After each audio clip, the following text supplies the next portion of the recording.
What's going on, everybody? I wanted to share with y'all a game that was actually requested. Not this particular game, but somebody emailed me saying they wanted to see a game with the Smith Morra Gambit. I guess when somebody plays Bishop C5 or something. So with this game, I had this game with Marc Esserman versus Vadim Milov. This game was played back in 2008 in Philadelphia. It was a Blitz tournament. So very tactical game by Marc Esserman. Marc Esserman played as white, and Vadim Milov played as black. And speaking of Marc Esserman, he's actually an author of one of the Smith Morrow Gambit book.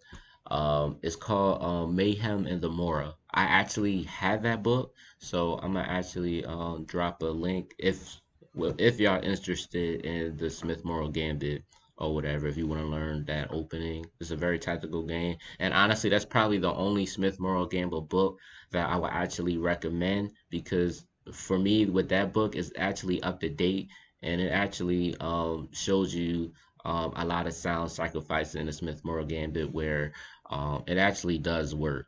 So, but if y'all interested in that, I will definitely drop a link in the description box. All right, so without further ado, let's actually get started. Mark Estimate goes E4, C5, D4, C catches D4, C3, D catches C3, and Knight catches C3, and then pawn E6. This is, like I said, this is all part of the Smith Morrow Gambit. Knight F3 is played, A6, Bishop C4, Bishop C5, and then this is what I'm talking about with the Bishop C5, where it comes out early. Um, the King castles, Knight E7, and then Pawn E5. Let me take this off. Pawn E5 is played. D5 is played. Now I'm gonna tell you why D5 is played. D5 is played because in the Smith Morrow Gambit, the knight likes to go to knight E4. So what Vadim Milov was trying to do was trying to prevent the knight from going to E4 so that he can get a nice good center square there. You know, that was the whole part of it. That was the whole point of it. But of course, Mark Esserman did the right move. He goes E catches D6, which is the en passant. So bishop catches d6. I'm gonna show you this. Bishop catches d6. He catches a pawn back. Let me take this another way, another route. If queen catches d6, this would be wrong. Why? Because of knight e4. So when knight e4 is played, if queen catches d1, rook catches d1. As you can see, this knight is still threatening this bishop on c5 or whatever. So this bishop has to move. So with bishop b6, knight d6 check. Obviously, the king is not going to go to d7 or d8 because you have a discovered check with this rook right here. So he's not going to do that. So he'll go king f8, and then you have knight g5, and then the knight is obviously threatening knight captures f7 on both sides, and it's looking very promising for white. All right. So without further ado, let's go back. So with bishop catches d6, Mark Esserman goes queen e2, and then b5 is played. Now, Mark Esserman goes bishop b3, but he did miss a really good move, which was actually rook d1. This was a very interesting move because if b catches c4, he has bishop f4, where the rook and a bishop is hitting this dark square bishop twice.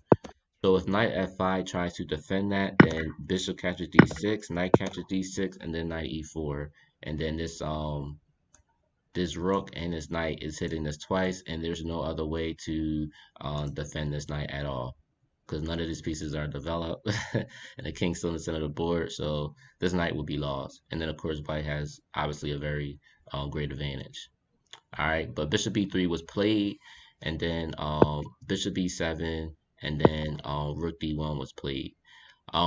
There was another interesting move that I want to show y'all. Instead of rook d1, instead of rook d1, knight g5 was also interesting. So in other words, if black decides to castle, then white has this amazing knight catches f7 move. So if king captures, then bishop catches e6, and then if king e8, then queen h5 check, then knight g6.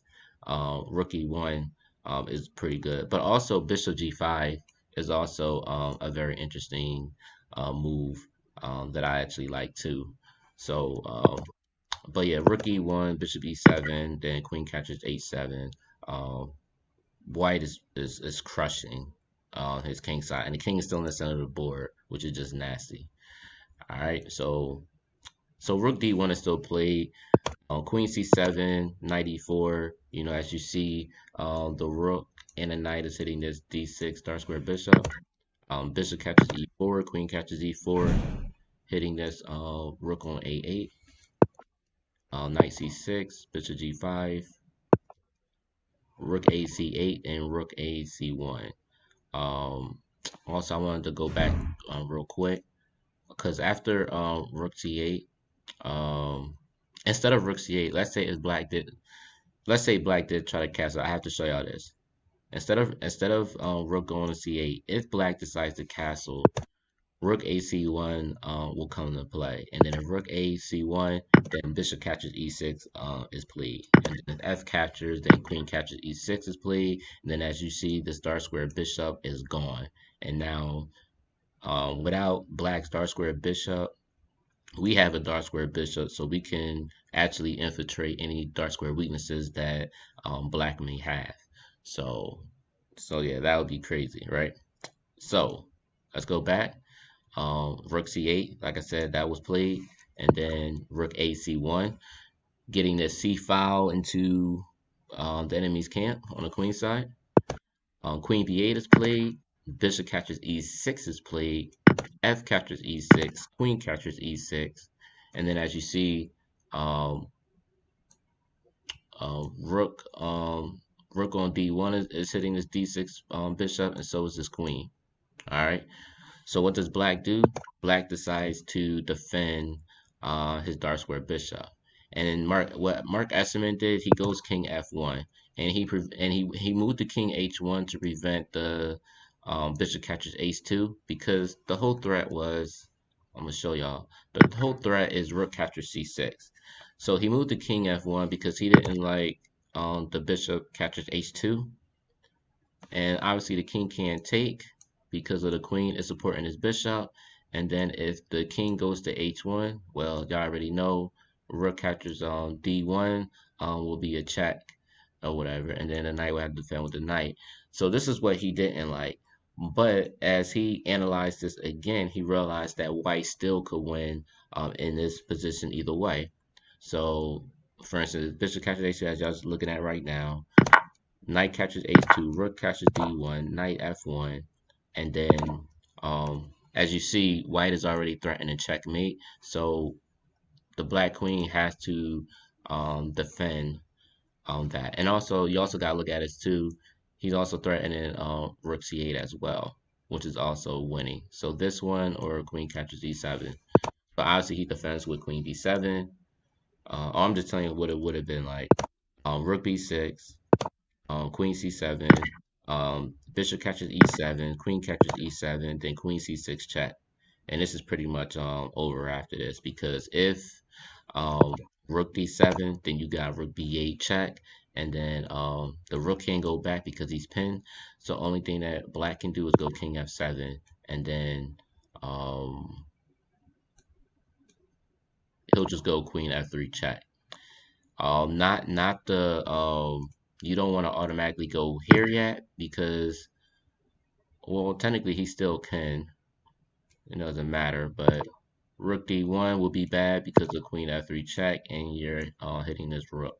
So it's pretty much all over after this. And the same thing happens even if the Queen goes to D7. Still Rook B8 check, and then again King F7, and then Queen F3 still does the same thing.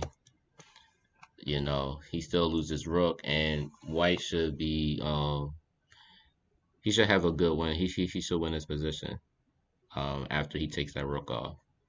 All right. So guys, I hope y'all enjoyed that video. This was again Marc Esserman. You know, he's the author of the Mayhem in the Morra, which is an awesome book. Again, I have that book, so I'm gonna definitely drop that link below. And if you enjoyed this video, please like, please share, please comment. Let me know your thoughts, share your ideas. If there's any other games that y'all want me to analyze, any other openings that y'all want me to analyze, please let me know. I will actually post that. And also, y'all, don't forget to subscribe. All right, y'all. Peace.